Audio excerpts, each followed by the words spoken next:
ভার্সিটির টিচারকে নিজের হাজবেন্ড হিসেবে মানবে না বলে মিথ্যা অজ্ঞান হওয়ার নাটক করে তেকে এভাবে হঠাৎ করে মাথা ঘুরে পড়ে যেতে দেখে অবাক হয় জাংকুক।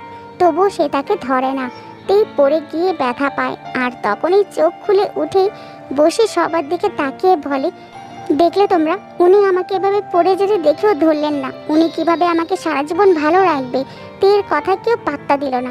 জাংকুক তের বাবার দিকে তাকিয়ে বলল, তে ম্যাথ নিয়ে পড়ে জানে, তবে তার যে অভিনেত্রী হওয়ার শখও আছে তা তো জানাননি আঙ্কেল। তের বাবা তের দিকে রাগী দৃষ্টিতে তাকিয়ে জাংকুককে বলল, আসলে বাবা, আমার মেয়েটা এখনো বাচ্চাই রয়ে গেছে। ওর সব কাজই এমন উল্টাপাল্টা, তাই তো তোমার মতো একজনের হাতে ওকে তুলে দিচ্ছি। জাংকুক আর কোনো কথা না বলে তের দিকে তাকিয়ে একটা মুচকি হাসি দিয়ে চলে যায়। জাংকুকের এই হাসির পিছনে যে ভয়ানক কিছু আছে তা বুঝে শুকনো ঢোক গিলে তে আমার রুমে আসো কথাটা বলে জাংকুকের বাবা সেখান থেকে চলে যায়। তেও ভয়ে ভয়ে তার বাবার পেছনে চলে আসে। বাবার সামনে মাথা নিচু করে দাঁড়িয়ে আছে তে। শান্ত স্বরে সে তার বাবাকে বলল, আমি জাংকুক স্যারকে বিয়ে করতে পারবো না বাবা। এটা কেমন কথা তে মা? তুমি তো নিজে এই বিয়েতে রাজি হয়েছিলে। তাহলে আমি কি তখন জানতাম নাকি যে তোমার বন্ধুর ছেলে জাংকুক স্যার? আমি যদি জাংকুক স্যারকে বিয়ে করি তো সবাই ব্যাপারটা কিভাবে নেবে বলো তো? তের বাবা তখন বলল, প্রবলেম কি, আজকাল তো এমন অনেক হয়। আর জাংকুক আর তোমার বিয়েটা আমরা অনেক আগে ঠিক করে রেখেছি। তোমার বিয়ে জাংকুকের সাথেই হবে। আর হ্যাঁ, কাল জাংকুকের বাড়ির লোকজন তোমাকে দেখতে আসবে। ওদের সামনে যেন কোনো উল্টাপাল্টা কাজ না করতে দেখি তোমাকে। তে বিরক্ত হয়ে রুমে চলে গেল। শেষে কিনা ওই গোমরামুখো সারটাই তার কপালে জুটল। অন্যদিকে বেশ ফুরফুরে মেজাজে বোনের সাথে ব্যাডমিন্টন খেলছে জাংকুক আর প্রায় মুচকি মুচকি হাসছে। জাংকুককে এভাবে হাসতে দেখে জাংকুকের বোন জিমিন তখন বলল, কি ব্যাপার ভাইয়া, তুমি এমন মুচকি মুচকি হাসছো কেন?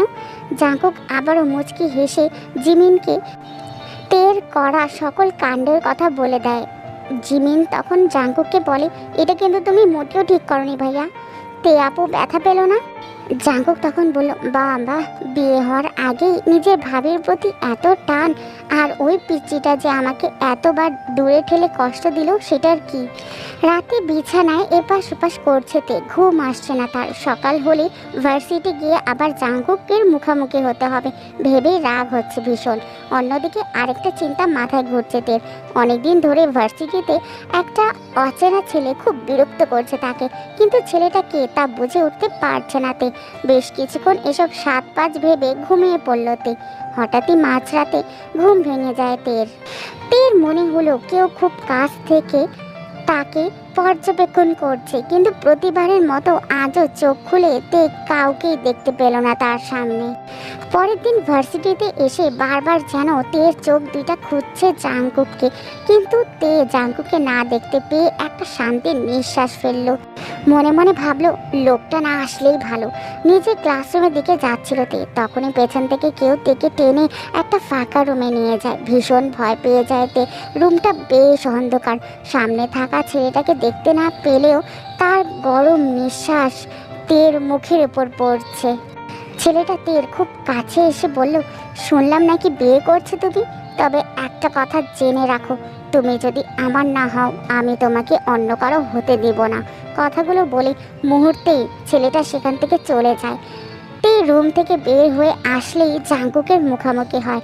জাংকুকের চোখগুলো বেশ লাল হয়ে আছে রাগে। জাংকুক তের দিকে তাকিয়ে রাগী গলায় বলল, এখানে কি করছিলে তে তুমি? তে চুপ করে আছে, মাথা নিচু করে দাঁড়িয়ে আছে। জাংকুক আবারও রেগে ধমক দিয়ে বলল, আনসার মি তে, ছেলেটা কে ছিল তোমার সাথে? তে বেশ ভয় পেয়ে যায় জাংকুকের অমন চিৎকারে। তে কিছু না বলে ভার্সিটি থেকে বেরিয়ে আসে। জাংকুকেরও বেশ রাগ হয়, হয়তো একটু বেশি রুড বিহেভ করে ফেলেছে সে তের সাথে। বিকালে শুয়ে শুয়ে তে বারবার ওই অচেনা ছেলের কথাই ভাবছিল। তের ছেলেটার ভাবভঙ্গি খুব চেনা পরিচিত লাগলেও ঠিক বুঝে উঠতে পারছে না ছেলেটা আসলে কে। তের এসব গভীর চিন্তার মধ্যেই তার ফোনটা বেজে উঠল।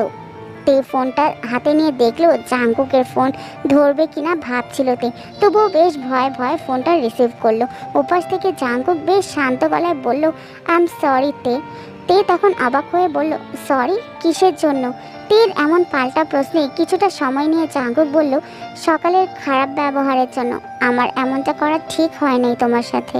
তে তখন মুখ ভেঙচি কেটে বলল, ঠিক আছে, এত বেশি ঢং করতে হবে না।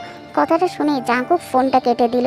তে বেশ অবাক হলো, অনেকদিন ধরেই তো সে জাঙ্কুককে দেখছে, ওকে বরাবরই বেশ শান্ত মেজাজের মনে হয়, তবে আজ হঠাৎ করে এমন রেগে গেল কেন?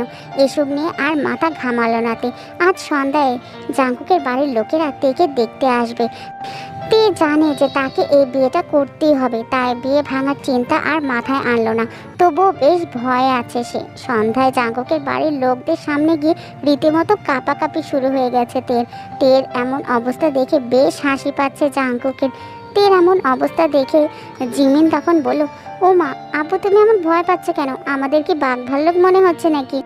জিমিনের কথায় তে বেশ লজ্জা পেল। এরপর জাঙ্কুকের বাড়ির লোক তেকে অল্প কিছু প্রশ্ন করলে তে বেশ সুন্দর করে সাজিয়ে গুছিয়ে উত্তর দিল।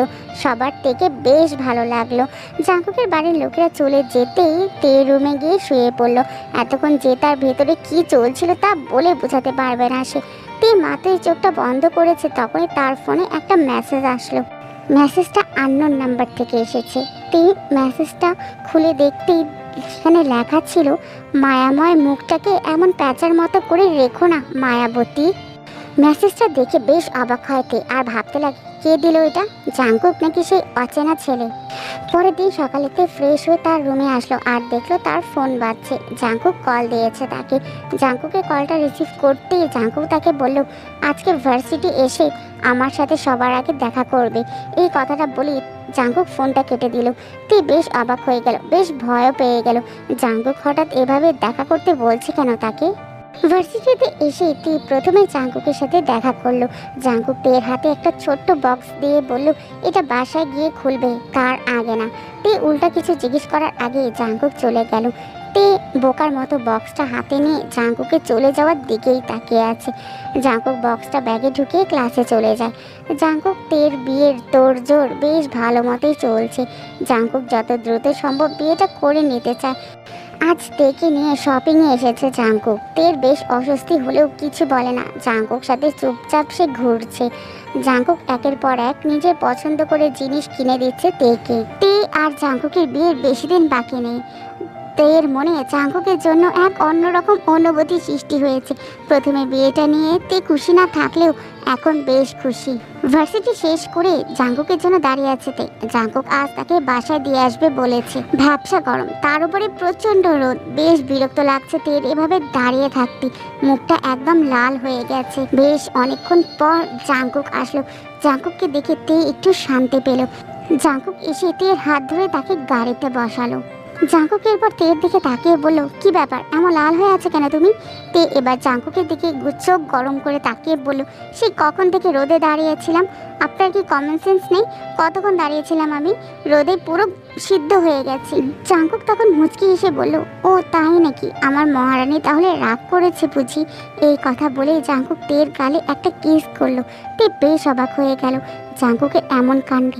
তের চোখ বড় বড় করে জাঙ্কুকের দিকে তাকিয়ে কিছু বলবে, তখনই জাঙ্কুক তের মাথাটা চেপে তার কাছে নিয়ে এসে তার ঠোঁটে নিজের ঠোঁট চেপে বসলো। প্রায় 5 মিনিট এভাবে কিস করার পর তেকে জাঙ্কুক ছাড়লো। তে এরপর জাঙ্কুকে বলল, আপনি এগুলো কি করলেন আমার সাথে? কিস কেন করলেন? এটা এটা কোন ধরনের কথা? বিয়ের আগে এসব কেন করছেন আপনি? জাঙ্কুক তের কথার কোনো উত্তর না দিয়ে চুপচাপ গাড়ি স্টার্ট দিল। দেখতে দেখতে কেটে গেছে 2টা দিন। আজ তে আর জাঙ্কুকের বিয়ে। ঘরোয়াভাবেই তাদের বিয়েটা সম্পন্ন হলো। এখন প্রায় মাঝরাত। সবকিছু সেরে উঠতে গিয়ে দেরি হয়ে গেছে। ব্যালকনিতে দাঁড়িয়ে আছে তে আর জাঙ্কুক। জাঙ্কুকের খুব ইচ্ছে করছে জীবনের এই স্পেশাল দিনটা তার প্রিয়জনের সাথে গল্প করে কাটাবে। তেকে চুপ থাকতে দেখে জাঙ্কুক তখন বলল, কি হয়েছে? সেই অচেনা ছেলের কথা ভাবছো নাকি? তে বেশ ভয় পেয়ে গেল। ভ্রু কুচকে জাঙ্কুকের দিকে তাকালো আর বলতে লাগলো, অচেনা ছেলে? আপনি কি করে জানলেন আমি সেই অচেনা ছেলের কথাই ভাবছি? আর সেই অচেনা ছেলেকে আপনি চিনেনই বা কি করে? তের চুপসে যাওয়া মুখটা দেখে আলতো হাসে জাঙ্কুক আর বলে, সেই অচেনা ছেলে কে তা তো তুমি খুব ভালো মতোই চিনো। সে যে বর্তমানে তোমার সামনে দাঁড়িয়ে আছে। বেশ অবাক হয়। জাঙ্কুকের কাছ থেকে এমন কিছুই সে আশা করেনি। তে একটু গাল ফুলিয়ে জাঙ্কুকের দিকে না তাকিয়ে বলল, আমাকে এভাবে জ্বালানোর মানে কি? জানেন কত টেনশনে ছিলাম আমি? টেনশনে আমার রাতের ঘুম উড়ে গিয়েছিল। তের কথায় মুচকি হাসে জাঙ্কুক। তের দিকে কিছুটা ঝুঁকে গিয়ে ওর কানে কানে বলে, আর তুমি যে আমার হাজার রাতের ঘুম কেড়ে নিয়েছিলে তার কি?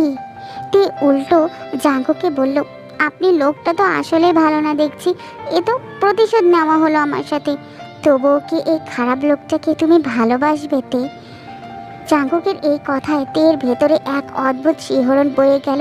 জাঙ্কুকের দিক থেকে চোখটা নামিয়ে নিল সে, আর বলল, আপনাকে হয়তো ভালোবাসি, হয়তো বড্ড বেশি ভালোবাসি। এত অল্প সময় কারোর প্রতি এমন অনুভূতি জন্মানোটা বিশ্বাসযোগ্য কিনা আমি জানি না, তবে আমি আপনাকে ভালোবেসে ফেলেছি। জাঙ্কুক তখন বলল, দেখোতে, ভালোবাসাটা মন থেকে আসে। এখানে সময় অসময় ব্যাপার না, আর আমার মনে তুমি সর্বদাই বিরাজমান। তে আলতো হেসে জাঙ্কুকের বুকে মাথা রেখে বলে, আপনার বুকে কি আমার একটুকু ঠাঁই হবে মাস্টার মশাই? জাঙ্কুক তখন তেকে কাছে টেনে নিয়ে আসে আর বলে, পাগলি আমার, তোমার জায়গা তো আমার জীবনে হয়ে গেছে, আর এই বুকে তো সবসময় তুমি ছিলে আর সব সময় থাকবে। এই কথা বলে জাঙ্কুক তেকে টেনে কাছে নিয়ে এসে তার ঠোঁটে কিস করে বসলো।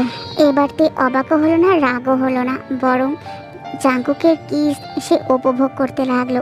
নিজেই জাঙ্কুককে চেপে ধরলো আর জাঙ্কুককে সেও কিস করতে লাগলো। এভাবে দুজনের ভালোবাসায় রাতটা পার হলো। জাঙ্কুক আর তের বিয়ের প্রায় এক সপ্তাহ হয়ে গেছে। ভার্সিটিতে জাঙ্কুকের কিছু কলিগ ছাড়া ওদের বিয়ের ব্যাপারটা তেমন কেউই জানে না। তে তার ক্লোজ কিছু ফ্রেন্ডকে জানালেও ভার্সিটিতে গিয়ে জাঙ্কুকের কাছ থেকে দূরে থাকারই চেষ্টা করে তে। ক্লাস ফাঁকা থাকায় লাইব্রেরিতে গিয়ে বসেছিল তে। মন মতো একটা বই খুঁজছিল সে, কিন্তু মন মতো পাচ্ছিল না কিছুই। অবশেষে মন মতো একটা বই পেল সে। বইটা সে নিতে গেলেই তার আগে কেউ একজন বইটা তুলে নিল। সামনে জাঙ্কুককে দেখে কিছুটা বিরক্তিতে চোখ মুখ কুঁচকে গেল তের। তে তখন মেজাজটা খারাপ করে বলল, বইটা দিন। জাঙ্কুক তখন বলল, প্রবলেম কি তোমার? জাঙ্কুকের এমন খাপছাড়া প্রশ্নের উত্তরে তে তখন বলল, আমার কি প্রবলেম হবে? জাঙ্কুক তখন একটু রেগে বলল, আজকাল ভার্সিটিতে এলে দেখি আমাকে চিনতেই পারো না, নতুন করে প্রেম করার শখ জেগেছে নাকি? জাঙ্কুকের এমন কথায় তে একটা হাসি দিল। তেকে হাসতে দেখে জাঙ্কুক তখন বলল, আজকেই পুরো ভার্সিটিতে জানিয়ে দেব যে তুমি বিবাহিত, তারপর দেখি তোমার বিয়ে জুটে কিভাবে। তে অনেক কষ্টে নিজের হাসি থামিয়ে বলল, আপনি তো মাস্টার মশাই ভারী হিংসুটে। একটা প্রেমই তো করতে চেয়েছি, তাতে এমন করবেন? জাঙ্কুক এবার তের কথার কোনো উত্তর না দিয়েই তার হাত টেনে তাকে লাইব্রেরির এক কর্নারে নিয়ে গেল।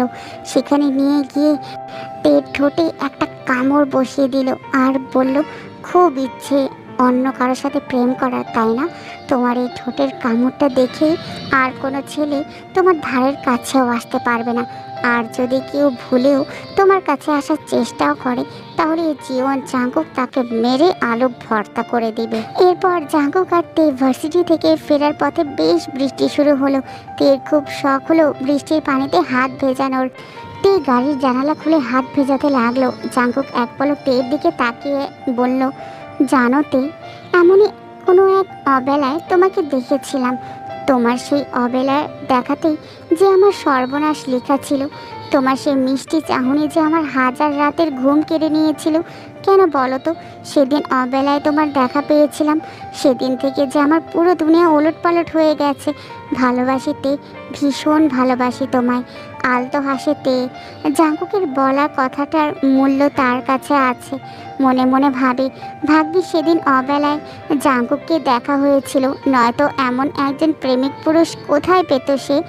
জাঙ্কুকের দিকে নিষ্পলক চোখে তাকিয়ে রইল তে। এরপর বাইরের বৃষ্টি দেখায় মন দিল। পাশে ভালোবাসার মানুষ থাকলে যে সব কিছুই সুন্দর লাগে।